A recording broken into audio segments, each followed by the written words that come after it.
Hey everybody, it's Rowdy1940 here. Today we are back on Enigma's Cold War server in the Huey. This video was filmed on New Year's Eve, and as you can see it's a little busy here at this blue FARP. This UN Huey on the left here is going to reappear later on in the video and really save her behind when we engage our second Hind. Overall, we'll take part in downing 1 HIP, 2 Hinds, we'll drop off some troops along the way and rescue a downed pilot on the way home. The F-5 you see passing by actually just downed a MiG-21 not far behind us, so we're going to take advantage of the air cover and get on our way as soon as I'm done starting my Huey up on the far right of the FARP.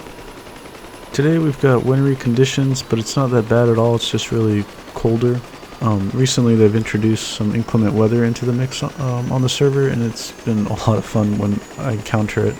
I wasn't a big fan of the constantly clear, mostly clear weather every single time I logged on, and I'm sort of glad the server seems to be taking a step in that direction. Given that the server constantly runs midday from 10 AM to I think 2 PM on in-game time, it's not very visually appealing if the weather is perfect, and also it's not very fun when the weather is perfect during those hours because vulnerable aircraft like the Huey and other lightly skinned aircraft are easily detected at range visually, and it really doesn't give you opportunities to either make it to the front and do your mission or just have fun generally because you're just being blown out of the sky by somebody that sees you, 20 miles away. So I'm happy to see that weather's being added.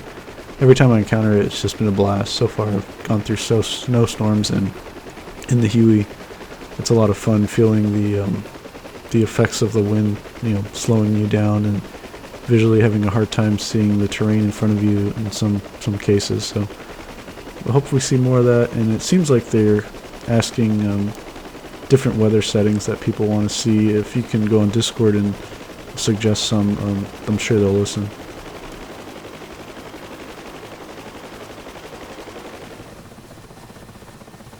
So we cruise on down towards the front, and this HIP is actually doing the same thing. I usually always try to get my troops in on the enemy side first, and then after that I go for other ground forces to destroy or disrupt enemy helicopters.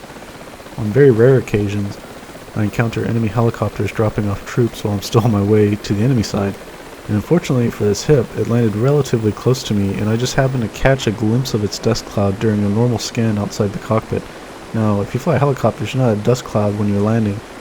It's not there for that long, so I just got him at the right time.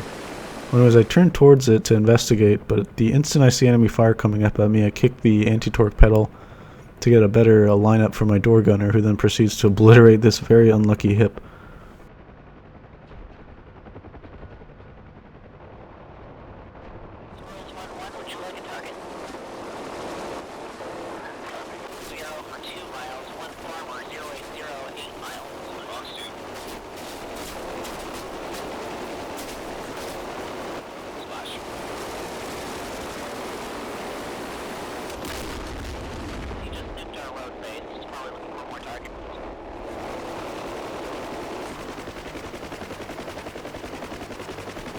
Aside from killing the HIP, we get a couple of the infantry that were dropped off, but not all 8 of them. I couldn't circle back to finish them all because the Huey's miniguns are like beacons on the front line. You could easily spot them going off, and it's not long before you attract unwanted attention. Nearby, somewhere overhead also, is an Su-25 that I was made aware of, and immediately off our nose is a Hind, and that becomes our new priority. The Huey is never going to chase down a Hind in a straight line, but there are some things you can do to help you get a jump on one. Hinds don't have the same attack profile as a Ka-50 or a Gazelle, where those guys can pop in and out of terrain as needed, generally hovering while attacking and hiding behind cover in between attacks. The Hind, however, usually flies low and at high speed with its nose on the target. Once it fires its anti-tank missiles, it will peel off the target and exit the immediate area to then circle back at high speed once more for another run. Think of an oval track with the end of the oval being the target area. Once you figure out the target area, you can build that oval off it and get an idea of where the Hind will likely come and go.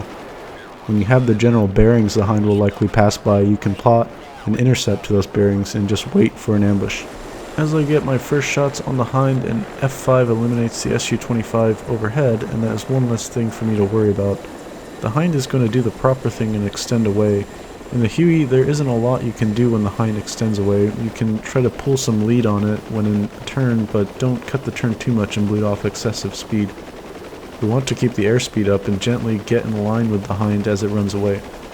Eventually, the Hind will turn back in, and if you remain fast and difficult to reacquire, you'll likely be able to get more rounds on target. In these situations, when I know the Hind will turn back in, I usually have tight control of the ROE for my co-pilot who's controlling the forward miniguns.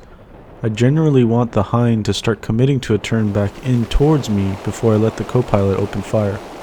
In some situations, particularly like this one, the Hind can take aggressive action when surprised and try to force a lineup to shoot back or to evade my fire and inadvertently strike the ground. Here, the ground strike actually disables the anti-torque rotor and the F5 gets a few rounds on target in a high-speed pass. Ultimately, the F5 will get credited with the kill and will head off still with troops on board towards the enemy front line. When you're flying around on this server, it is important to mind your visual obscurity. You can do this whenever practical by flying around and among the ground clutter. Doing so reduces the chances of fast-flying aircraft detecting you. If you're above the treetops for lengthy periods of time, you will be shot down. Most of the sectors that I fought over are predominantly flat. This means if you're above the tree line, any aircraft flying above the tree line will likely spot your dot and move in to engage. On a different note, I'm so glad troop insertions are working again. For a week or so there was some weird issue with the troops not killing the right amount of enemy forces, but they got it sorted out and all is well again. I didn't have any time over the holiday period to fly, so I was happy to see it working again when I logged in to fly this sortie. This area of drop-off was pretty sketch because it was so out in the open, but the alternative was to continue to cross the large open area in front of me deeper into enemy territory. I didn't want to do that because sometimes you'll stumble over enemy forces at close range when you fly low, and it can be pretty deadly very fast if you don't get out of the line of fire quick enough. Either way, we get it done and head back towards our friendly lines once more, and I'm thinking that we're going to go straight to the FARP and call it a night.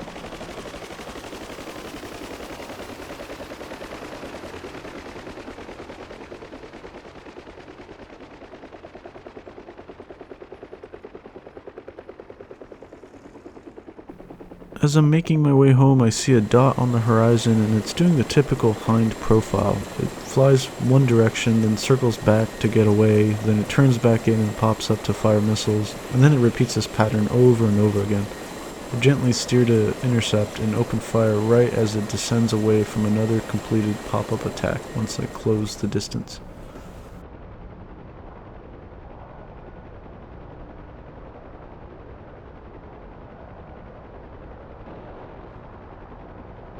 As with the other Hind, this one will extend away gently and run. We will just keep flying in line with him, and I set my co-pilot to hold fire. I don't want him to waste ammo, nor do I want the Hind to know we are still in range if we do close the distance rapidly for whatever reason.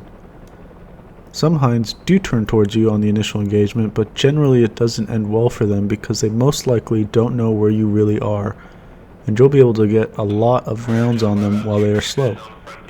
If you were flying for an intercept, you're likely fast and can use that speed to rapidly climb after you pass them while using the pedals to get your door gunner in line to shoot down on them.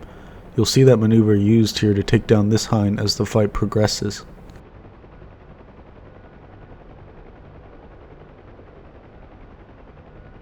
After running away for a little bit, the Hind inevitably turns back in.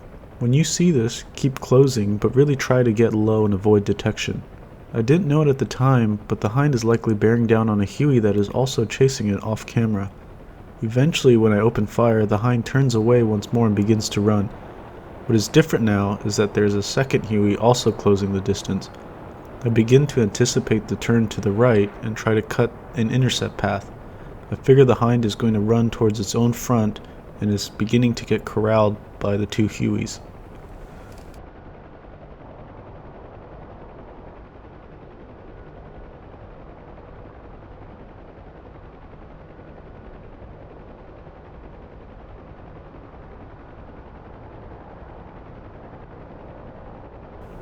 What's surprising is rather than continue to outrun us and extend away, the Hind turns back into us and begins to demonstrate what I talked about earlier.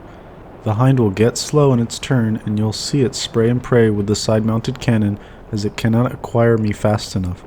All this is happening while tons of 7.62mm are flying at its face. I bleed my airspeed in a climbing turn after we pass and try to get my door gunner in line to fire. Once I reacquire the Hind, I could see it pointed at me, so I start to dive to build airspeed and get out of the line of fire. Meanwhile, the second Huey is firmly on the tail of the Hind and continues to fire rockets and guns. Ideally, I want to cut over back into the Hind in a way that it can't keep tracking with its nose. Fortunately for us, the second Huey has pushed the Hind to keep its nose low, and we are set up for a very devastating top-down door gunner attack. It's not long before the door gunner ceases fire, though the Hind may appear to be dead to the AI gunners. It still looks as though it is flying, and it seems like it was heading down the same bearing I saw the Huey go.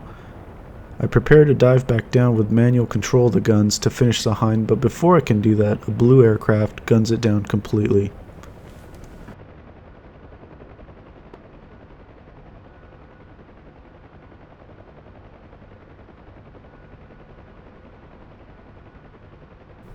After all that excitement, we turn back once more to the FARP, but come across a flare which soon turns into billowing blue smoke.